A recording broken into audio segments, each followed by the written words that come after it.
Bonjour, veuillez abonner sur votre chaîne YouTube Galsen 221, activez la cloche de notification pour recevoir toutes mes prochaines publications. Joueur de la célèbre Académie Génération Foot du Sénégal, le jeune Amara Diouf écrase tout sur son passage. Et malgré ses 14 ans, il se balade lors de la CAN U17 avec le Sénégal. Depuis plus d'une semaine maintenant, l'Algérie accueille la Coupe d'Afrique des Nations des moins de 17 ans. Une compétition attendue pour les observateurs du continent et qui a toujours permis de révéler quelques stars du football mondial par la suite. Ces dernières années, des joueurs comme Victor Osimhen, Kelechi Iheanacho, Patson Daka ou encore Bertrand Traoré se sont illustrés dans cette compétition.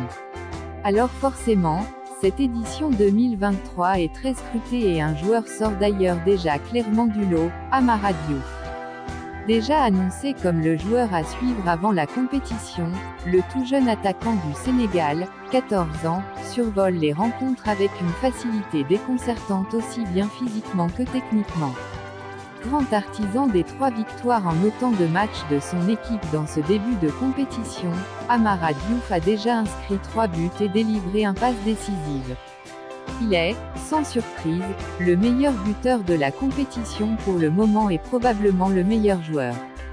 Le capitaine de l'équipe nationale des U17 ne déçoit pas et a terminé 2 fois homme du match. Des performances qui confirment tout son talent et le large écart de niveau avec les joueurs de sa catégorie. Car très vite, ce jeune attaquant de seulement 14 ans a éclaboussé l'Afrique de son talent. Je suis très content de mon niveau depuis le début de la compétition. Et je remercie mes coéquipiers qui m'aident beaucoup pour ça.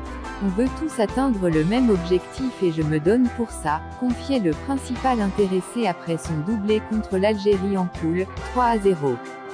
Une précocité dingue et un profil explosif. Pur produit de la prestigieuse académie sénégalaise Génération Foot, Amara Diouf s'était fait remarquer en 2017 lors de la Danone Cup.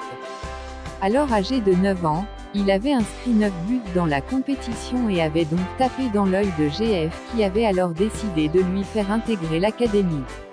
Plus récemment, le natif de Dakar s'est illustré lors du tournoi international Mohamed VI des U19 au Maroc.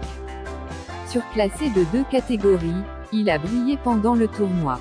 Très remuant face au Real Madrid en quart de finale, il a fini par inscrire le but victorieux en finale de la compétition face au FUS de Rabat. Pour le qualifier, je dirais le bulldozer ou l'insatiable car il écrase tout sur son passage et il n'est jamais satisfait du nombre de buts marqués. Il veut toujours plus, expliquait dernièrement son formateur Hassan Diop au micro de Sport News Africa. Connu pour développer les meilleurs talents du pays, Génération Foot semble avoir un nouveau diamant dans ses rangs. Un diamant qui est d'ailleurs considéré comme le meilleur jeune que le pays n'ait jamais eu, loin devant Sadio Mané par exemple. Et cette CAN U17 est la parfaite occasion pour lui de montrer au monde ce dont il est capable. Après s'être déjà illustré récemment au tournoi Mohamed VI, largement suivi par les scouts, cette Coupe d'Afrique est l'occasion parfaite de confirmer sur la durée. Et pour le moment, on peut dire qu'il répond déjà aux attentes malgré son très jeune âge. Ce mercredi, il devra encore peser pour permettre au Sénégal de se défaire de l'Afrique du Sud en quart de finale. Une rencontre très importante puisqu'une victoire permettrait au Sénégal de se qualifier directement pour le mondial